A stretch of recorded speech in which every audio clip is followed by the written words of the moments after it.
बिस्मिल्लाहिर्रहमानिर्रहीम। अस्सलामुअलैकुम वरहमतुल्लाहि वबरकातुहू।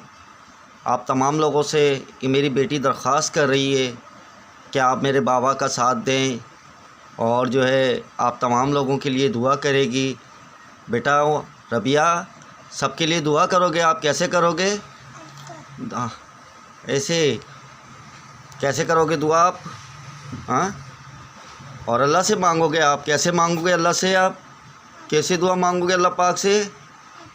और आप बोलो कि आप लोगों का बहुत बहुत शुक्रिया, अल्लाह आपको बहुत अजर देगा। आप हमारी आपी के लिए, उम्मा आपी के लिए दुआ करते हैं आप? क्या बोलते हैं आप उम्मा आपी के लिए?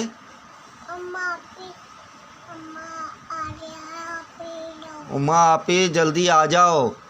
तो आप सब तमाम लोगों से ये मेरी बेटी दुआएं दरख्वास्त कर रही है आप लोगों से कि आप हमारा भी साथ दें कि हम इस हालात में और इस मामलात में नहीं है, लेकिन अल्लाह आपको बहुत अजर देगा तमाम लोगों को।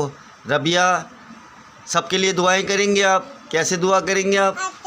ऐसे दुआ करेंगे आप? माशाल्लाह, बोलो माशाल्लाह अल्लाह से। और आप ही आपको चाहिए, उम्मे आप ही को आप याद करते हैं? कैसे याद करते हैं और अल्लाह से कैसे दुआ मांगते हैं आप? कैसे दुआ मांगते हैं आप अल्लाह से? इस तरह दुआ मांगते हैं। जज़ाकल्लाह।